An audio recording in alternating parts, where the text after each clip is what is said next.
Hello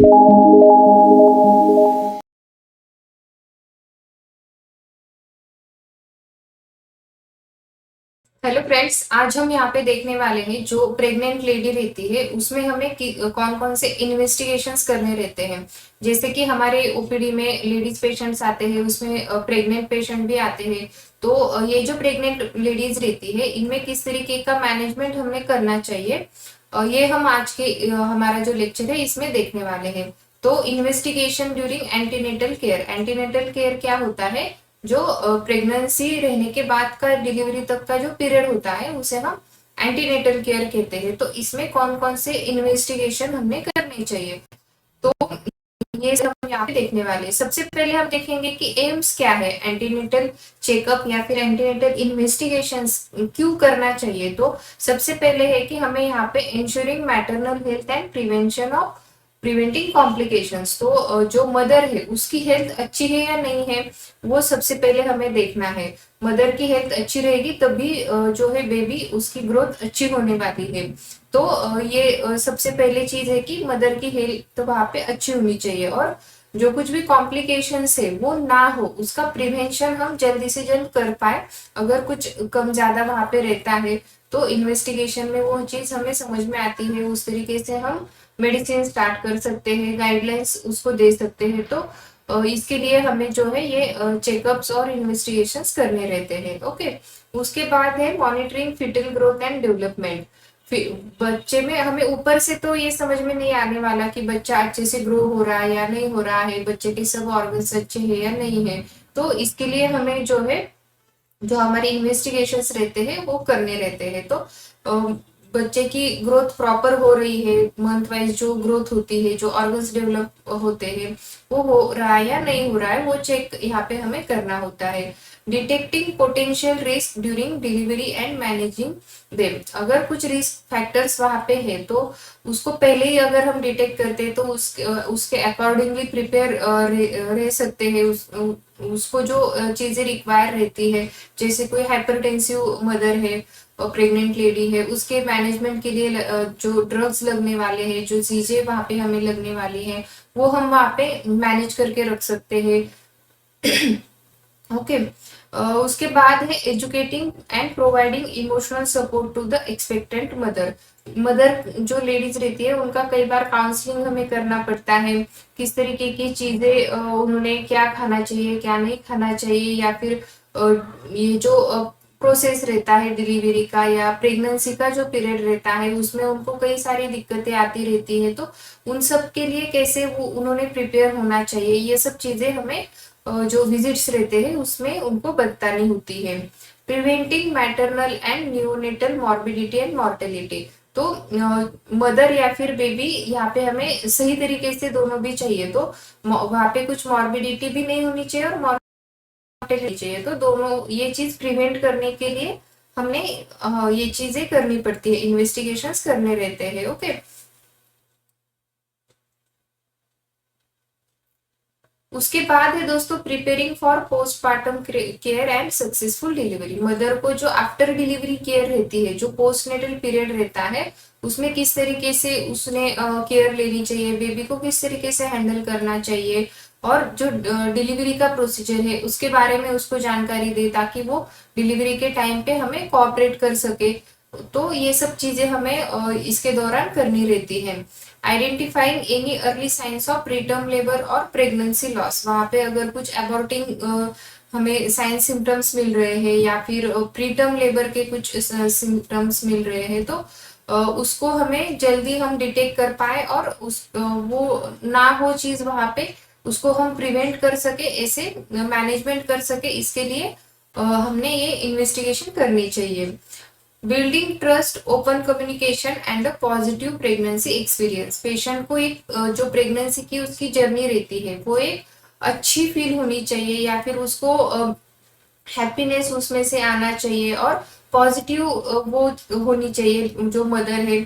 तो ये जो है, और जो प्रोसेस रहती है उसमें जो लेडीज रहती है, जो फैमिली रहती है, उसका डॉक्टर के ऊपर भी ट्रस्ट होना इम्पोर्टेंट रहता है। तो जितने विजिट्स हमारे यहाँ पे लेडीज के होते हैं, तो उसमें हर एक विजिट में उसको हमें जो कुछ भी चीजें रहती है वो अच्छी तरीके से समझानी जरूरी होती है, क्योंकि हर एक जो लेडी रहती है उसको सब चीजें मालूम नहीं होती है, किस तरीके से बेबी को हैंडल करना है, प्रेगनेंसी के दौरान जो तकलीफें होती है उसमें क्या करना है, या फिर ब्रेस्ट फीडिंग के बारे में पता नहीं होता है। तो ये सब चीजें जो है हमें वहां पे काउंसलिंग करके प्रॉपर तरीके से बतानी रहती है।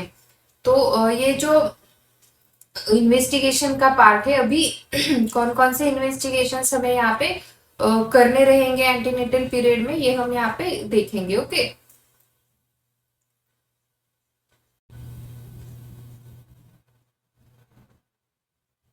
तो सबसे पहले फर्स्ट ट्राइमेस्टर के बारे में हम देखेंगे। जो हमारे प्रेगनेंसी का 9 मंथ का पीरियड रहता है उसको हम फर्स्ट, सेकेंड, थर्ड ट्राइमेस्टर में डिवाइड करते हैं। तो इसमें क्या होता है कि इसमें जो पहले 3 महीने, दूसरे 3 महीने और लास्ट के 3 महीने, ऐसे उसको हम डिवाइड करते हैं। तो फर्स्ट ट्राइमेस्टर में हमने क्या क्या चीजें करनी चाहिए उसके रिगार्डिंग, तो सबसे पहले हम देखेंगे ब्लड टेस्ट के बारे में। तो ब्लड टेस्ट हमें कौन कौन सी यहाँ पे उसको एडवाइस करनी है, करवा के लेनी है। तो सबसे पहले होता है सीबीसी, जो हम कंप्लीट ब्लड काउंट करवाते हैं, उसमें हमें एचबी परसेंटेज, आरबीसी वगैरह ये सब चीजें देखनी रहती है। तो उसमें एनीमिया नहीं है, इन्फेक्शन नहीं है और दूसरा कोई ब्लड रिलेटेड कंडीशन नहीं है, ये हमें पता होना इम्पोर्टेंट होता है।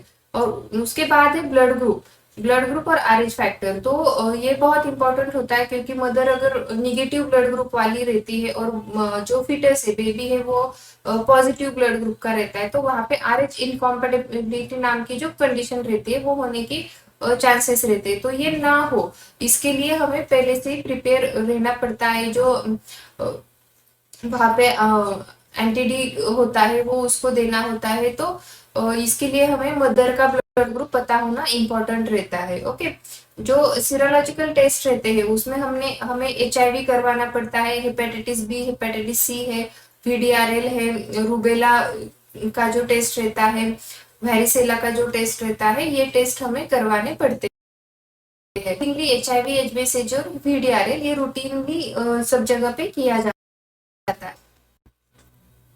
इसके बाद है यूरिन टेस्ट। तो यूरिन टेस्ट यहाँ पे हमें नॉर्मल जो हम यूरिन रूटीन करवाते हैं उसमें अगर कुछ इन्फेक्शन हमें डिटेक्ट होता है तो उसके अकॉर्डिंगली यूरिन कल्चर वहां पे करवाना चाहिए, क्योंकि यूरिन में अगर कुछ इन्फेक्शन उसको रहता है तो वो आगे चल के प्रॉब्लम क्रिएट कर सकता है। तो इसके लिए जो है यूरिन एनालिसिस का टेस्ट हमें करवाना पड़ता है। ओके, इसके बाद जो है दोस्तों हमने अभी ब्लड टेस्ट देखा। इसके बाद जो है अल्ट्रासाउंड, अल्ट्रासाउंड जिसे हम सोनोग्राफी बोलते हैं। तो ये पूरे प्रेगनेंसी में 4 या 5 सोनोग्राफी सब जगह पे होती है। तो सबसे पहली वाली जो सोनोग्राफी रहती है वो होती है डेटिंग अल्ट्रासाउंड, जिसे हम जेस्टेशनल एज एंड वायबिलिटी वो सोनोग्राफी में चेक करते हैं बेबी का।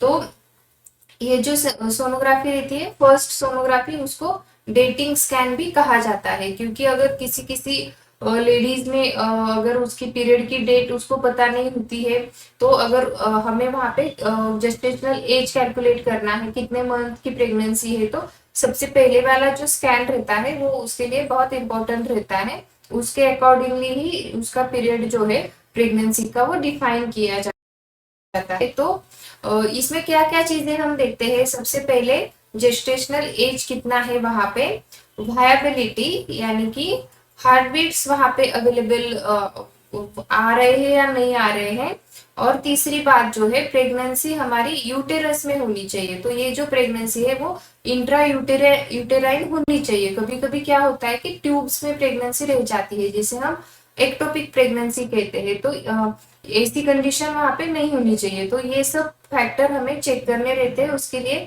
सबसे पहली वाली जो सोनोग्राफी रहती है वो यहाँ पे की जाती है, और इसमें हमें ये भी पता चलता है कि सिंगल प्रेगनेंसी है, ट्विंस है या फिर मल्टीपल प्रेगनेंसी है। तो ये चीज हमें पहली वाली सोनोग्राफी में ही पता चलती है। तो इसमें ये जो सोनोग्राफी रहती है जनरली 6 to 8 वीक्स के टाइम पीरियड में ये की जाती है। ओके, दूसरी जो सोनोग्राफी रहती है जिसे हम ईएनटी स्कैन कहते हैं, ये भी sonography around end of first trimester and starting of second trimester की जाती है। तो इसे हम ईएनटी स्कैन का है इसको। इसमें जो है हमें अर्ली डिटेक्शन होता है डाउन सिंड्रोम या फिर अदर जो क्रोमोसोमल एबनॉर्मलिटीज है, इसके लिए जो ईएनटी हमें मेजर करवाना होता है, नकल ट्रांसुलेंसी जो है ये हमें वहां पे इम्पोर्टेंट होता है। तो ये जो सेकेंड वाली सोनोग्राफी रहती है जो 11 टू 13 वीक्स के बीच में जनरली की जाती है, और इसमें ये चीज मेंशन रहती है। ओके, इसके साथ साथ इसमें प्लासेंटा का पोजीशन वगैरह ये सब चीजें भी देखी जाती है। इसके बाद है जेनेटिक स्क्रीनिंग। ओके, तो जेनेटिक्स वहां पे जो जेनेटिक डिसीजेस होते हैं वो अ, उसकी उसके रिगार्डिंग जो जांच की जाती है उसको डबल मार्कर टेस्ट कहा जाता है। ओके, आफ्टर एनटी स्कैन ये टेस्ट करवाते हैं।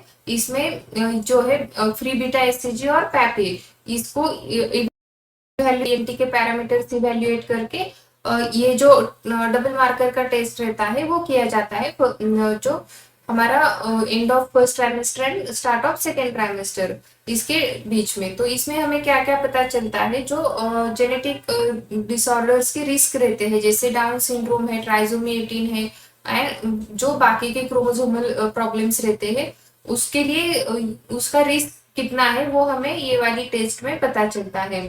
अगर जरूरत रहती है वहां पे तो एनआईपीटी का जो टेस्ट रहता है वो भी करवाते हैं, लेकिन ये रूटीन पे नहीं किया जाता। अगर वहां पे पहले रिपोर्ट्स में कुछ अगर आता है कंडीशन या फिर कुछ हिस्ट्री रहती है तभी ये नॉन इन्वेजिव प्रीनेटल टेस्टिंग, ये जो टेस्ट है वो करवाया जाता है। ओके, उसके बाद है अगर मदर को वहां पे कुछ वजाइनल डिस्चार्ज वगैरह है, वजाइनल इन्फेक्शन है, तो उसमें जो है क्लैमिडिया और गोनोरिया का स्क्रीनिंग वहां पे किया जाता है। ओके, और thyroid function test most of the cases में फर्स्ट ट्राइमेस्टर में थायराइड का जो टेस्ट है वो करवा लेते हैं, क्योंकि हार्मोन्स जो है प्रेगनेंसी रहने के बाद फ्लक्चुएट होते रहते हैं, इसके लिए थायराइड का टेस्ट वहां पे किया जाता है। अगर थायराइड लेवल वहां पे बढ़ गए हैं तो उसके रिगार्डिंग जो कुछ भी मेडिसिन रहते हैं वो स्टार्ट करवाने पड़ते हैं। ओके, तो ये जो है थायराइड फंक्शन टेस्ट, इसमें T3 T4 TSH इसके जो लेवल्स रहते हैं वो मेजर किए जाते हैं। ओके, तो अब हम देखेंगे सेकेंड ट्राइमेस्टर के बारे में। तो आफ्टर 13 वीक्स जो ट्राइमेस्टर शुरू होता है या फिर थर्ड मंथ से जो ट्राइमेस्टर होता है उसको सेकेंड ट्राइमेस्टर कहा जाता है। तो इसमें हमें कौन कौन से ब्लड टेस्ट करवाने रहते हैं, इसमें सबसे इम्पोर्टेंट रहता है कि वहां पे शुगर का जांच जो रहता है वो करना इम्पोर्टेंट है। तो इसमें ग्लूकोज चैलेंज टेस्ट जिसे जीसीटी कहा जाता है ये जनरली किया जाता है। इसमें अगर कुछ प्रॉब्लम रहता है तो वहां पे आगे के टेस्ट किए जाते हैं। तो जनरली जीटीटी जो ग्लूकोज टॉलरेंस टेस्ट है, अगर जीसीटी एबनॉर्मल आता है तो जीटीटी का जो टेस्ट रहता है ये करवाते हैं। ओके, उसके बाद साथ साथ जो है सीबीसी का टेस्ट यहाँ पे रिपीट होता रहता है, क्योंकि मैटरनल मदर का जो एचबी लेवल है वो हमें बार बार चेक करना होता है। वहां पे एनीमिया जैसी कोई कंडीशन नहीं होनी चाहिए, क्योंकि मदर के ऊपर ही बेबी का पूरा जो ग्रोथ है, डेवलपमेंट है वो डिपेंड रहता है। इसके लिए हमें जो सीबीसी का जांच है वो यहाँ पे रिपीट करवाते रहना चाहिए। ओके, इसके बाद है सोनोग्राफी। तो सोनोग्राफी हमने पहले ही दो स्कैन यहाँ पे देखे हैं, दो सोनोग्राफी देखे हैं फर्स्ट ट्राइमेस्टर में। अभी की जो सोनोग्राफी रहती है वो फिफ्थ मंथ में की जाती है, जिसे एनामली स्कैन कहते हैं। नाम से ही यहाँ पे आपको समझ में आएगा कि इसमें जो है फीटस में जो बच्चा रहता है उसमें कोई एनामली वहां पे स्ट्रक्चरल एनामली हम यहाँ पे डिटेक्ट कर सकते हैं, जैसे कि हार्ट में कुछ प्रॉब्लम है, किडनी में कुछ इश्यू है, उसको जो उसके पैरामीटर्स रहते हैं, बेबी के हेड सर्कमफेरेंस है तो उसकी ग्रोथ प्रॉपर हुई है नहीं हुई है, ऐसे पूरे बॉडी का इवेल्युएशन वहां पे हो जाता है, उसको हम एनामली स्कैन कहते हैं। इसके साथ साथ जो है इसमें हमें प्लासेंटा का डेवलपमेंट पता चलता है, फीटल हार्ट रेट के बारे में पता चलता है, जो एमनियोटिक फ्लूइड रहता है, जो बच्चे के बाजू में जो पानी रहता है उसका लेवल वहां पे पता चलता है। और पूरा जो है इसमें हम fetal growth, any structural anomalies और प्लासेंटल लोकेशन, एमनियोटिक फ्लूइड के लेवल, ये सब चीजें यहाँ पे हम जो स्पेशली 5th मंथ का स्कैन रहता है, एनोमली स्कैन, उसमें देखी जाती है ये सब चीजें। ओके,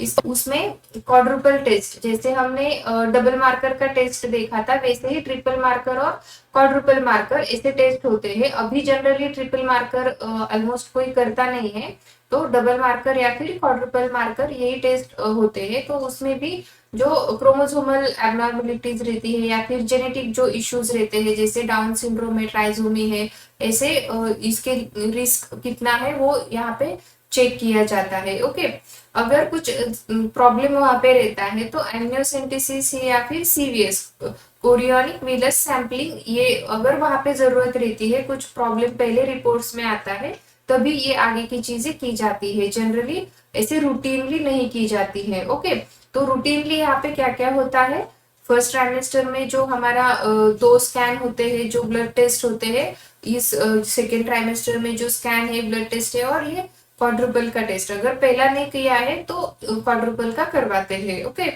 यूरिन टेस्ट जो है वही सेम, यूरिन एनालिसिस और कल्चर, अगर एनालिसिस में कुछ इन्फेक्शन वगैरह आता है तो वहां पे कल्चर किया जाता है। अभी हम थर्ड ट्राइमेस्टर के बारे में देखेंगे। तो थर्ड ट्राइमेस्टर जो लास्ट के 3 मंथ्स होते हैं, हमें जो प्रॉपर समझने के लिए, तो इसमें जो है कौन कौन से ब्लड टेस्ट करना है, GTT, okay, glucose tolerance test. तो अगर जीसीटी में उसके रिजल्ट्स एबनॉर्मल आए हैं या फिर बढ़े हुए लेवल्स हमें मिलते हैं, तो जीटीटी का जो टेस्ट है वो सजेस्ट किया जाता है। हीमोग्लोबिन हिमेटोक्रिट जो सीबीसी हम करवाते हैं, उसमें ये वैल्यूज हमें पता चलती है। इसके साथ साथ ब्लड टाइप आरएच फैक्टर अगर हमने पहले नहीं करवाया है तो ये अभी हमने कर लेना चाहिए, क्योंकि वहां पे अगर मदर का ब्लड ग्रुप अगर आरएच निगेटिव है और बेबी का अगर आरएच पॉजिटिव है, तो वहां पे जो है आरएच इनकॉम्पेटेबिलिटी होने के चांसेस रहते हैं, वो ना हो इसके लिए हमें जो आरएच इम्यूनोग्लोबुलिन रहता है, एंटीटी का इंजेक्शन रहता है, वो देना रहता है। तो इसके लिए हमें पेशेंट का ब्लड ग्रुप, आरएच फैक्टर पता होना इंपॉर्टेंट रहता है। उसके बाद है यूरिन टेस्ट। तो यहाँ पे अगर यूरिन रूटीन के साथ साथ हमने यूरिन प्रोटीन का जो टेस्ट रहता है वो भी पेशेंट के विजिट्स में हमने कर लेना चाहिए, क्योंकि अगर वहां पे प्रीइक्लाम्सिया जैसे कुछ कंडीशन रहती है या फिर हाइपरटेंशन जैसी कंडीशंस रहती है, तो हमें यूरिन प्रोटीन जो है वो बढ़ा हुआ मिलता है। तो ये भी हमने रूटीनली वहां पे थर्ड ट्राइमेस्टर में ये चीजें भी देखनी चाहिए। ओके, और sonography, sonography generally last trimester में 2 सोनोग्राफी की जाती है। इसमें से एक सोनोग्राफी होती है, उसमें बच्चे का सिर्फ ग्रोथ कितना हुआ है वो चेक किया जाता है, जिसमें उसका वेट है, बाकी के जो पैरामीटर्स रहते हैं, जिसे ग्रोथ स्कैन भी बोलते हैं या फिर इंटरवल स्कैन भी कहा जाता है। तो इसमें जो कुछ भी ग्रोथ है बेबी का, एमनियोटिक फ्लूइड का लेवल है, प्लासेंटा की मैच्योरिटी है, ये सब चीजें यहाँ पे देखी जाती है। और लास्ट में जो है उसमें कलर डॉपलर सोनोग्राफी उसको कहा जाता है। तो ये 2 सोनोग्राफी लास्ट की ट्राइमेस्टर में होती है। जो कलर डॉपलर का सोनोग्राफी किया जाता है उसमें ब्लड फ्लो वगैरह सब चीजें चेक की जाती है, वहां पे बेबी को होने वाला ब्लड सप्लाई देखा जाता है, उसमें कुछ प्रॉब्लम नहीं होनी चाहिए। तो ये जो है लास्ट के सोनोग्राफी में देखा जाता है। उसके बाद है स्ट्रेप्टोकोकस स्क्रीनिंग। तो अगर वहां पे कुछ इन्फेक्शन रहता है तभी ये चीज करवाते हैं, रूटीनली नहीं करवाते हैं। वजाइनल या फिर रेक्टम में का जो स्वैब टेस्ट है वो 35 टू 37 वीक्स में यहाँ पे किया जाता है। तो अगर इसमें कुछ आता है इन्फेक्शन तो उसके अकॉर्डिंगली एंटीबायोटिक्स दिए जाते हैं। ओके,